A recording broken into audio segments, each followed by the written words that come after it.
2020, December 29th. Not a different day. People keep giving different days.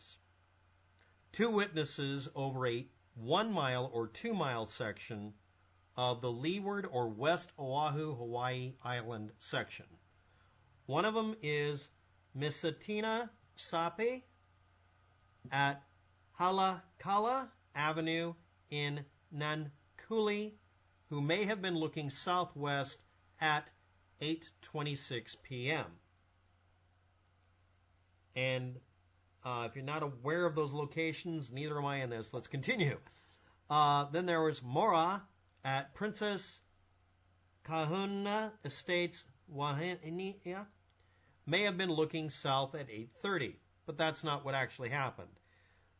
The individuals who were interviewed were not asked where exactly were you standing and which way were you looking. So we don't know that. But anyway, the first location I mentioned is right here. The second one is over here, and it's about a little over 1.1 miles away. And they both described a blue-tailed LED kite. Now, one of them, and depending on which news story you're reading, they mix the stories together to try to create a timeline, but you can't figure out which one they're talking about. One of them got in their car and drove up the highway, Farrington Highway, chasing the blue object that was considered bigger than a telephone pole. That's a very good estimate. They chased it north on Farrington Highway, and it was two people in a car, and it crashed into the ocean. They parked at the Board of Water Supply building, and a white one passed over Pu'u Ohalu Kai Mountain, which is this thing here. And I've got the GPSs and the street views for it if you want to. Now, what happened here? This person here at this location saw it apparently first. It could be anywhere along here, but there's a stretch of rock and stone and, it's called a mountain over here that might interrupt their view. So I'm assuming they're right here, but they could be anywhere along here. Again, the witnesses were not asked where were you standing and which way did you look. Now, there's a video recording, and I could go through the trouble of trying very hard to find out where the person was standing, which is something I'm infamous for. But I'm not going to do it because no one pointed me to the original video. None of the news sources said, we're not going to post this story unless you point us to the original source. Not the YouTube channel trying to get page views, not the other news sites that are allowing page views and monetization money to make a decision on this. I don't care how little importance a news story has when it's a UFO story. News sources that refuse to do the basics of where, when, why, how, what direction, and did you bother turning off the autofocus and just make the damn thing work? Sources that don't do that, I only cite as archive links. Okay? I'm linking to videos because I'm going to use some of the frames. But anyway, this location here, or this location, one of the two, got in a car, and it is ambiguous in the news stories, and it will stay that way until somebody goes back and double checks the story, which they won't, drove from wherever the house was, along the road here, up to here, and saw it disappear behind here, and apparently landed in the water. They didn't say it landed in the water north of them, south, or east, or west. It would have been west, not east. But that's all the story is. So, what do we have to work with? A lot of blurry video and photos? Okay, let's do it. This is a frame. It's the video right here. It's the blue UFO. Now, this one's specific because I'm going to show you something. Okay, now let's go to the next frame. You notice that it has some level of consistency. It's triangular. That's the clearest frame I could find. That means it isn't blue, it's multiple colors. Sometimes up through the middle of the very large kite, it looks like a little hang glider. It is red. That's one of them. Another one of them had a long tail. It was a blue stringy one. This is an example of one of them using just that triangular shape of the body of the, a kite. It can do any lighting pattern you want to. This is from September of 2020. These go back to 2012. And those are also remote controlled. It's not a kite. It's not a remote controlled kite at that point. Not really. It's a remote controlled glider with a tail on it and LEDs. But we'll call it a kite and a glider both. This is an LED kite with a small light on the head comparatively and a long tail. The tail can be, quote, 50 feet long. The 50 feet long corresponds with the length of a telephone pole. Blurry video is the friend of every single UFO video recorder on Earth. If they told us the directions they were looking, we could correlate or triangulate where it was.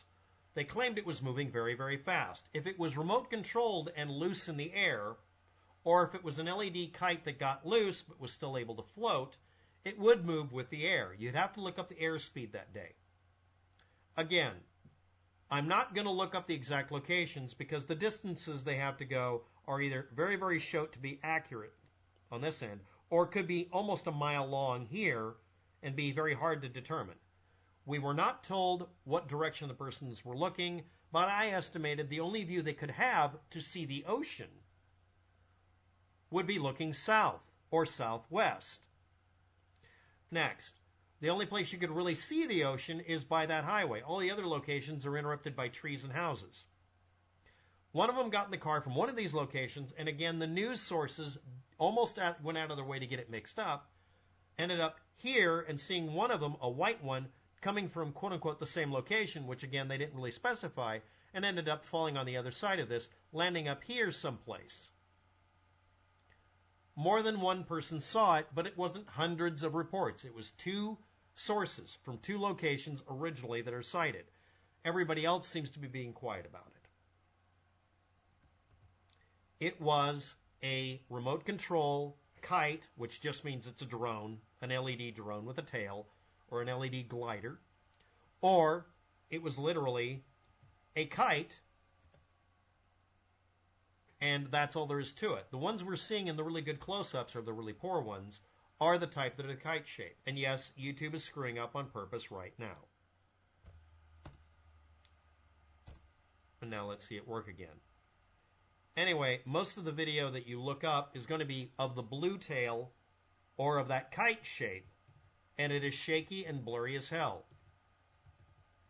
It is not a UFO, it's been identified. It's not an unidentified flying object, it's an unidentified floating object, and it was a kite with LEDs strung on it. Some of the frames show the rib down the middle, and again, if a video is shaky or blurry, you should never use it for any form of evidence.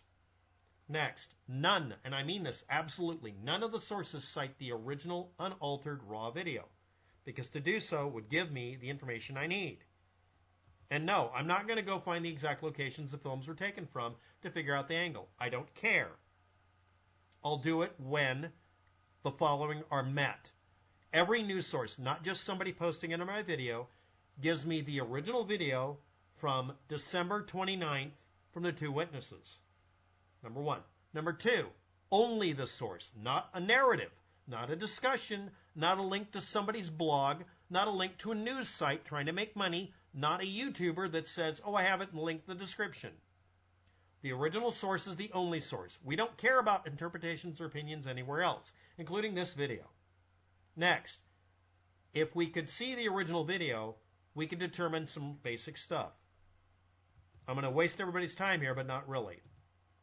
Unless your video is at least that clear, you can't submit it. If it's this blurry, you can't. If this, yes. Number one. Number two, you have to take a course in how to dominate your camera or cell phone to turn off the autofocus and set it for farther away than a photo of a house. Cell phone cameras especially are programmed to assume that you're not aiming at the sky and looking at bright light sources, especially pulsating light sources. If they do not have the ability to force the infinite focal length, meaning focus as far away as possible, then the camera is useless. Next, stop walking, talking, or shaking the camera. Hold still. Brace yourself against any item. Point the camera at the item. Brace your body to where you don't shake the camera. Force it to focus at the object. Do not move. Do not talk. except to give a reference point. When you're doing the process of getting to an alignment point, swing the camera around slowly everywhere and state the exact location you're at. Don't hem and haw. If you can't do these things under pressure, your information in your video should be excluded from research, which it would have been in the past. Videos where people shook the camera were immediately ignored for any kind of evaluation by legitimate news sources. It's a slow news day, so we don't do that anymore. And yes, these videos, even though they're blurry, do demonstrate that this is a triangular-shaped object. It had lights going up the middle, although I'm not showing the frames for that because they were very unclear. And if you stabilize the video, it was a kite, or more accurately, a glider drone, and one of them had a tail. And there was probably 2 of them being played with and flown up because it's fun. They're very popular during, I think it's called Diwali in India. They've been around since 2012. Thanks for watching. Have a good day. Good luck with that.